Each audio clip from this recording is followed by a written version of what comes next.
ছয় জনগোষ্ঠীর জনজাতিকরণ বন্ধ করো, বন্ধ করো, বন্ধ করো, ছয় জনগোষ্ঠীর জনজাতিকরণ বন্ধ করো, বন্ধ করো, বন্ধ করো। CC2A long live, long live, long live, CC2A long live, long live, long live, tribal unity long live। Long live, long দিব বিচাৰিছো সেই সম্পৰ্কত মই দুআষাৰ ক'ব বিচাৰিছো। কোনো কোনো সংগঠনে কৈছে ছয় জনগোষ্ঠীৰ কোনো সংগঠন যিবিলাক সংগঠনে ট্ৰাইবেল ষ্টেটাছ ডিমাণ্ড কৰিছে, জনজাতিকৰণ ডিমাণ্ড কৰি আহিছে বিগত 1-1.5 মাহত। কোনো নেতাই কৈছে হু ইজ আদিত্য খাকলাৰী। আজি মই ক'ব খোজো যে আদিত্য খাকলাৰী আজি 1 লক্ষ মানুহ। আদিত্য খাকলাৰী কণ্ঠটো হৈছে অসমৰ 43 লাখ জনজাতিসকলৰ কণ্ঠ। আদিত্য খাকলাৰীয়ে যি কৈছে সেই অসমৰ এবৰিজিনেল ভূমিপুত্ৰ জনজাতিসকলৰ হৃদয়ৰ কথা কৈছে, মনৰ কথা কৈছে যে অসমৰ 6 জনগোষ্ঠীৰ জনজাতিকৰণ আমি কেতিয়াও মানি ল'ব নোৱাৰো। খুবেই স্পষ্ট কথা।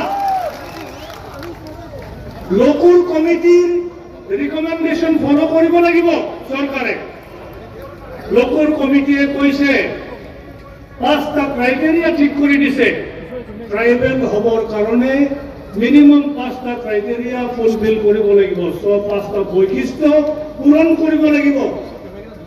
বৈশিষ্ট্য 1 indication of primitive trait, 2 number shyness of contact with community and others, 3 number geographical isolation, 4 number distinctive culture, আৰু 5 নম্বৰ হৈছে backwardness।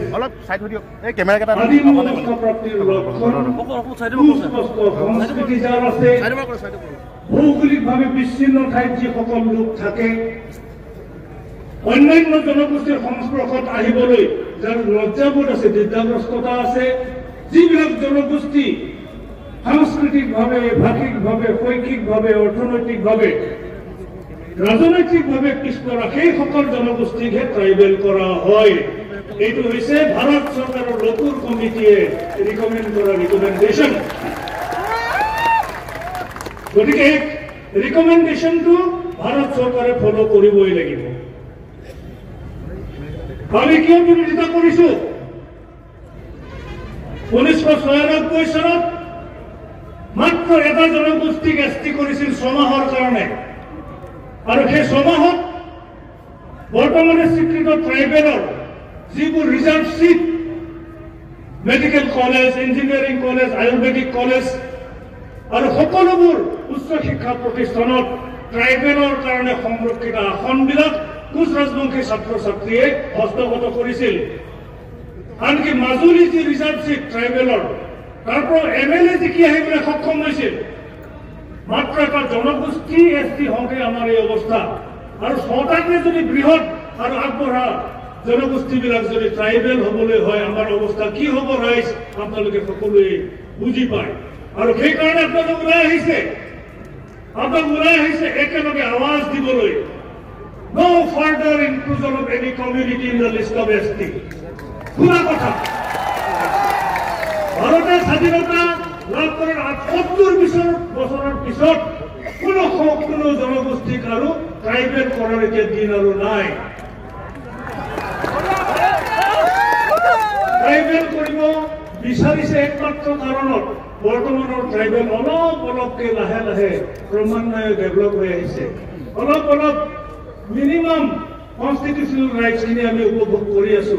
সেইটোত চকু পৰিছে,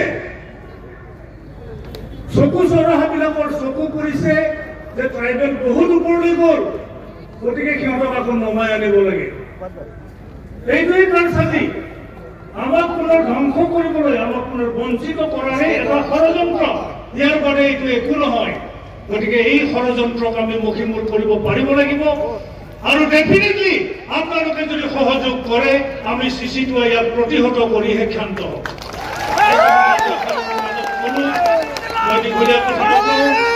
আজিৰ সময়ত মই মাত্ৰ বসন্ত গগৈ ডাঙৰীয়াক ধন্যবাদ দিব বিচাৰিছোঁ, আটাছৰ সভাপতি ডাঙৰীয়াক। এইকাৰণে তেখেতক মই ধন্যবাদ জনাম যে তেওঁ আমাক প্ৰমাণ কৰি দিলে যে আহোমসকল বেলেগ, বৰ্তমানৰ ট্ৰাইবেলসকল বেলেগ। আহোমসকলৰ লগত আমি সমানে সহাৱস্থান কৰিব নোৱাৰো, কাৰণ তেওঁলোকৰ কথা বতৰাই বেলেগ, তেওঁলোকৰ চৰিত্ৰ বেলেগ, তেওঁলোক হৈছে আগবঢ়া, আমি বৰ পিছপৰা। ইয়াৰ উদাহৰণটো আমি ক'ত পালো? শিৱসাগৰ জিলাত জিলা পৰিষদৰ সভানেত্ৰীত যেতিয়া মিচিং মহিলা এগৰাকী অধিষ্ঠিত হ'ল, লটাৰীৰ যোগেদি, ৰোটেশ্যনৰ যোগেদি, ৰিজাৰ্ভেশ্যন পলিচিৰ যোগেদি মিচিং জনজাতিৰ মহিলা এগৰাকী যেতিয়াই জিলা পৰিষদৰ সভানেত্ৰী হ'ল, আটাছুৱে কি কৰিলে? ইয়াৰ প্ৰতিবাদত শিৱসাগৰ স্তব্ধ কৰি পেলালে। আৰু এইকাৰণে আজি মই আটাছক ধন্যবাদ জনাইছোঁ। আপোনালোকে আমাক বুজাই দিলে আমি কোন আৰু আপোনালোক কোন, আপোনালোকে বুজাই দিলে, তাৰ কাৰণে মই তেখেতক ধন্যবাদ জনাইছোঁ। বাকী যিবিলাক সংগঠনৰ নেতাই আমাক সমালোচনা কৰিছে, কুকুৰে কাইট নোখোৱা গালি পাৰিছে, সেয়া মই আশীৰ্বাদ বুলি ধৰি লৈছোঁ। সেয়া চিচিটোৱাৰ কাৰণে আশীৰ্বাদ, ট্ৰাইবেল সংঘৰ কাৰণে আশীৰ্বাদ। আপোনালোকে আহি এই গণসমাৱেশ সফল কৰি তোলাৰ বাবে মই পুনৰবাৰ আপোনালোকক কোটি কোটি প্ৰণাম জনাই মোৰ বক্তব্য সামৰিছোঁ। ধন্যবাদ।